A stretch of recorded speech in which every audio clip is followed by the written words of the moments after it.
Welcome to the world behind midnight.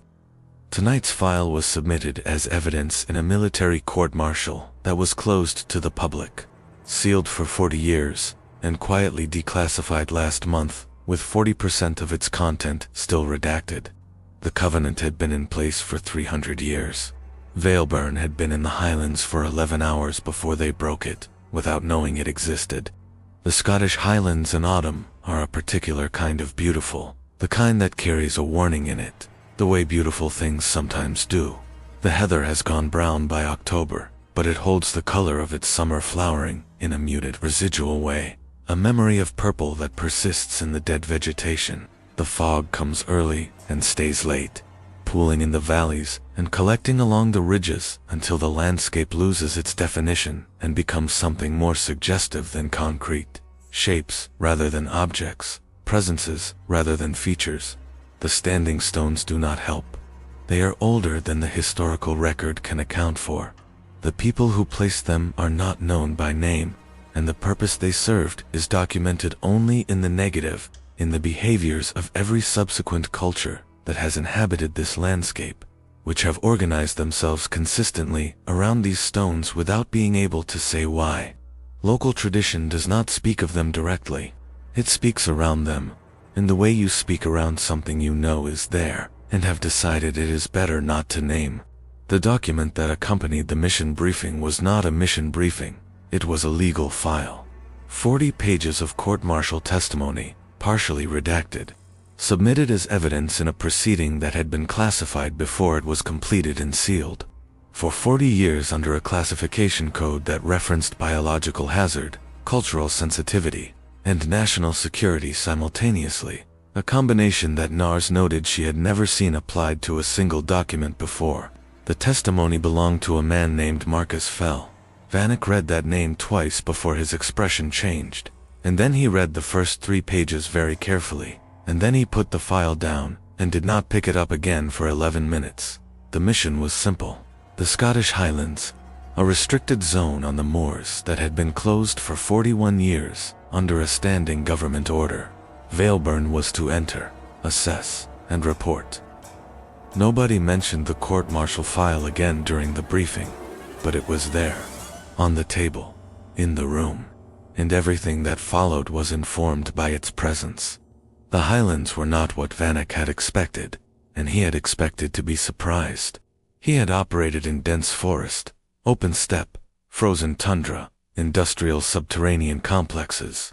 He had calibrated his sense of wrongness across a range of terrain types that would have been unusual even for a career field operative. The Highlands were wrong in none of those ways. They were wrong in a way that felt older than the concept of wrongness. A wrongness so fundamental and so long established that the landscape had built itself around it, the way a tree grows around a piece of metal that becomes embedded in its trunk, not ignoring the foreign element, but incorporating it so thoroughly that removal would be structurally damaging. The standing stones were the visible part of it, but only the visible part. The first crime scene was a farmhouse 11 kilometers from the nearest village, accessible by a single-track road that had not been designed with emergency vehicles in mind. The family that had lived there 3 generations under one roof, a structure common in this part of the country, had been killed. The moors were not what any of them had expected. The highland terrain they had prepared for, open, exposed, the wind and the wet, and the gray-brown uniformity of a landscape stripped of most of its cover, was present. But there was something else layered underneath it. Something in the quality of the ground, the way the peat absorbed sound, and the fog moved through the heather in patterns that were not quite aligned with the wind direction. The moors were alive in a way that was not biological. The signal NARS had been tracking was different here. It was not a pulse. It was a resonance, as if the landscape itself were vibrating at a frequency that her instruments could barely distinguish from geological noise. She spent 20 minutes adjusting her calibration before she was confident the readings were real. Dragomir had been walking with his eyes down since they crossed the boundary marker at the edge of the restricted zone. Vanek asked him what he was looking for. He said, "Proof that we haven't crossed it yet." Vanek said, "Crossed what?" Dragomir looked up. He looked at the moors ahead of them. He said, "The part where the covenant begins." Shah and Dragomir found the external tracks on the hill above the farmhouse, 2 sets. The heather-brown fur, caught on the fence wire at the field boundary, was the first indicator. Dragomir identified it before Shah saw it, handled it with the care of a man who knew what he was touching and what the implications were. The tracks themselves were higher up the hill, in a patch of exposed peat that had preserved the impressions with unusual clarity. 2 distinct anatomies, 2 separate approaches to the property, both sets converging on a point approximately 40 meters from the farmhouse, where the ground showed a period of stillness, multiple overlapping impressions, the compression pattern of creatures that had stood in place for a sustained period. Watching Dragomir spent a long time on the hill above the farmhouse, Vanek left him to it. There was a quality to Dragomir's silences that Vanek had learned to read. By this point, a productive quality, the silence of a man who was assembling something in his mind that would become useful when it was complete. When he came back down, he said, "They weren't hunting the family." Vanek waited. "They were executing a judgment," Dragomir said. "There's a difference in the track pattern. This wasn't predation. This was deliberate, specific action against a specific target." He paused. He said, "Where I grew up, there were stories about this. Not about this specifically, not about these creatures, but about pacts, old agreements between families and things that existed in the land around them. Agreements about land rights, about behavior, about what would happen if the terms were violated." He looked at the farmhouse. He said, "I think someone broke an agreement."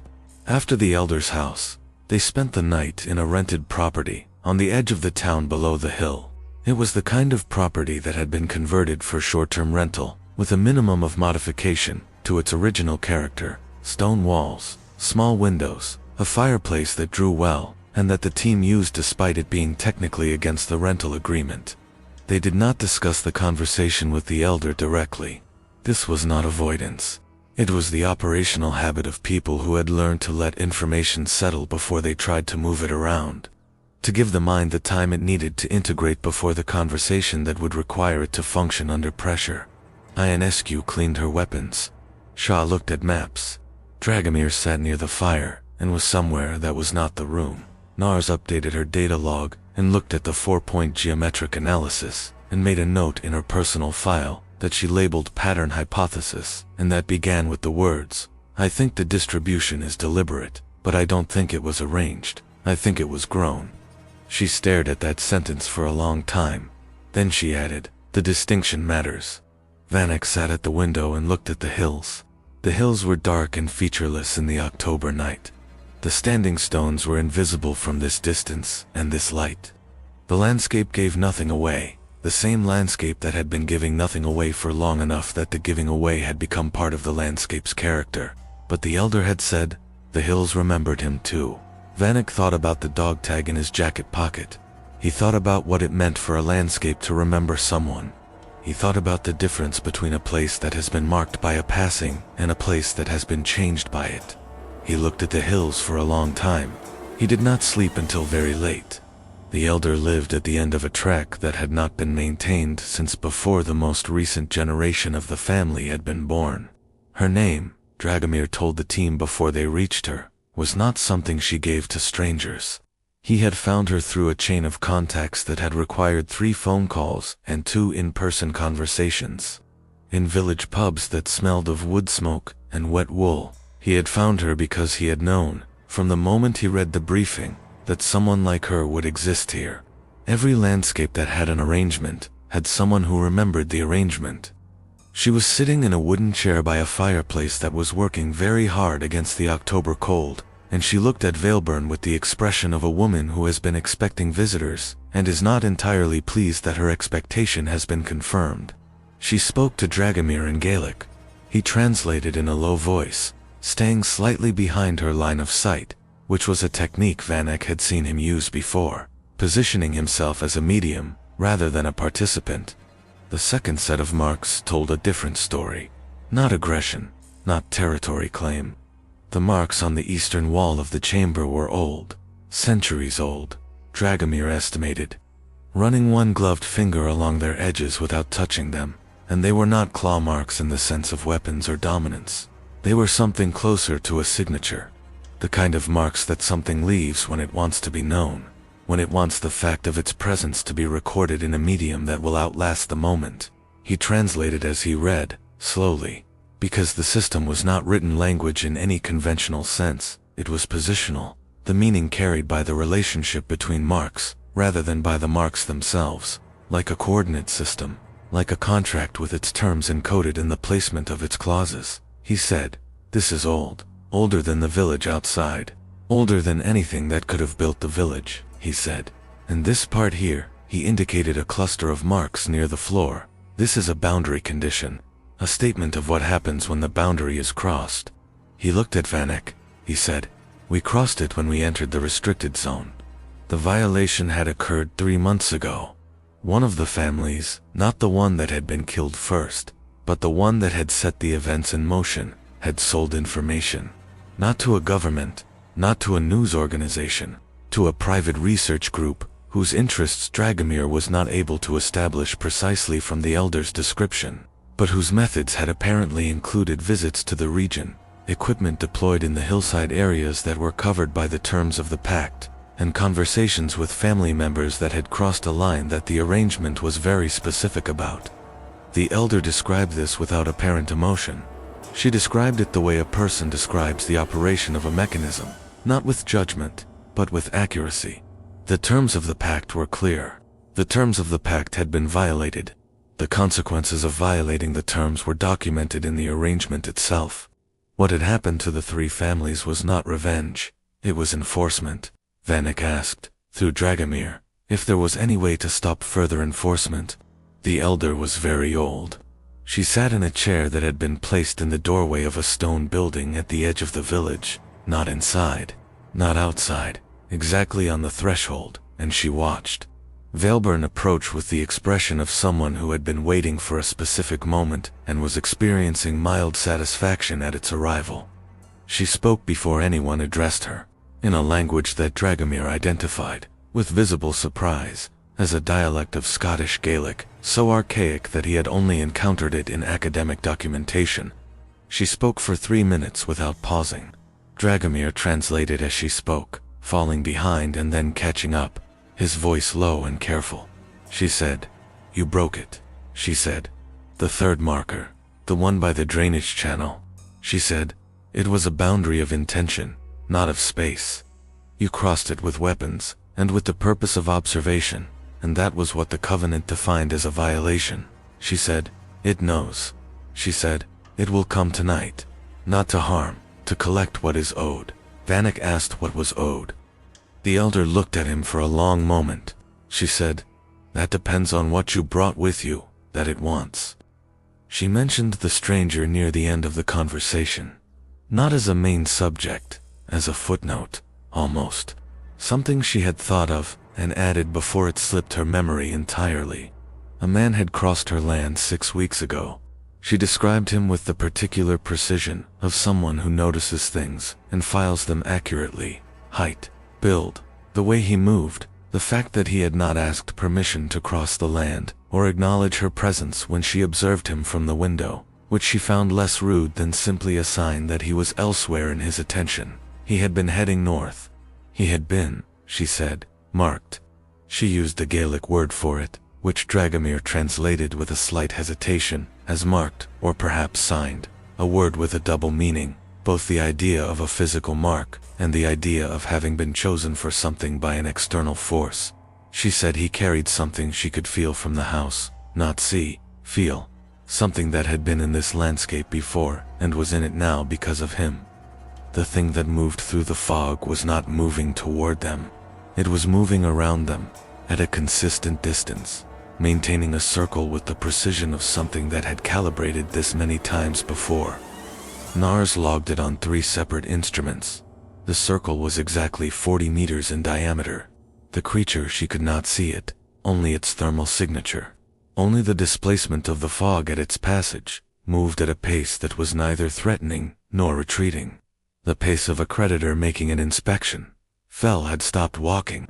He was standing at the center of the moor, with his arms at his sides and his weapon lowered, and his expression was the expression of someone who was performing a calculation with a fixed answer. The kind of calculation where you already know the result, but you go through the steps anyway because the steps matter, he said, quietly, to no one in particular. I've been here before. Nobody asked him when. The way he said it made the question unnecessary.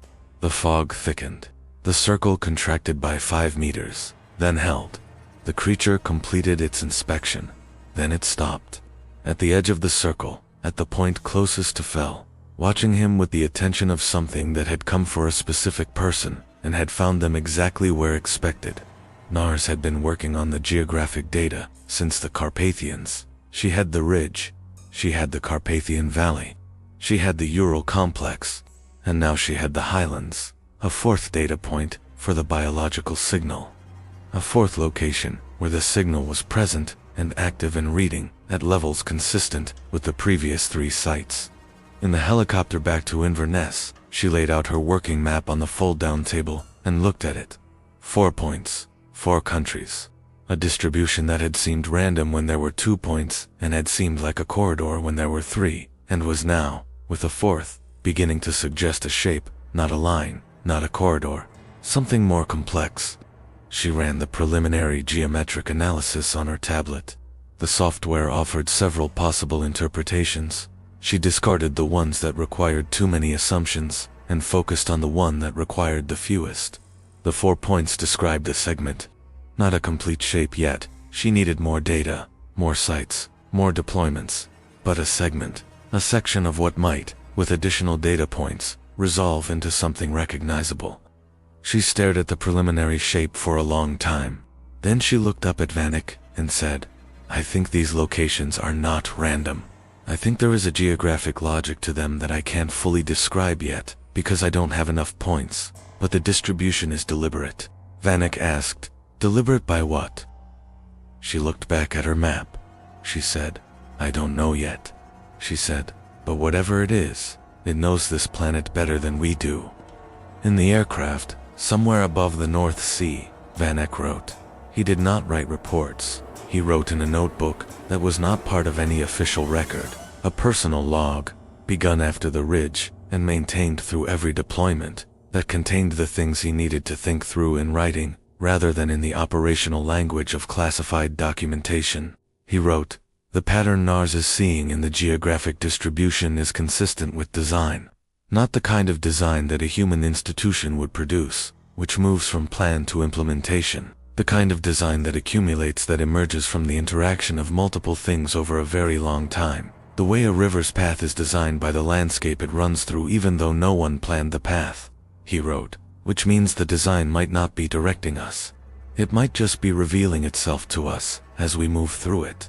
The distinction matters for how we think about what we're doing, he wrote. Bale left the tag. The elder recognized the name. The marks in the chronicle pointed east. The bark from Hokkaido carried coordinates. These are not accidents. These are a path, he wrote. Someone is drawing the path. Or something is, he wrote. The question is whether the path was made for us, or whether it was made for the situation, and we happen to be the ones following it, he wrote. I'm not sure it matters. He closed the notebook. The North Sea was black and cold below them, and the coast of Finland was somewhere ahead, and the path led east. The question arrived in the helicopter, and it arrived from Vanek. He had been quiet since the farmhouse, not the operational quiet of someone managing their response to a difficult situation, a deeper quiet, the kind that comes from something having shifted in the underlying framework. He asked it simply. He said, is Bale guiding us? Nobody answered immediately. He said, the tag in the Carpathians, the elder in the Highlands who described him heading north 6 weeks ago. The Soviet file with the partially redacted subject that matched his profile. Not as proof, as a pattern. Shaw said, patterns can be coincidence. Vanek said, 3 coincidences. Nars said, quietly, still looking at her map, 4. She turned the map so the others could see it. She said, the signal locations describe a segment. The segment, extrapolated, runs through a region of Central Asia. She paused. She said, if someone was moving north and east from Scotland 6 weeks ago, following approximately this bearing, they would currently be somewhere in the middle of that region. The restricted zone was quiet by the time they reached the extraction point. The fog had not lifted. It was the kind of fog that would not lift, not weather, not atmosphere, but something that the Moors generated from within themselves when they needed to be opaque. The helicopter found them by signal, not by sight, and the pilots said nothing when they boarded. Fell sat in the rear of the aircraft and did not speak for the entire flight. His weapon was secured. His hands were in his lap. He was looking at something that was not the window and not the interior of the helicopter, something at a distance that was not spatial.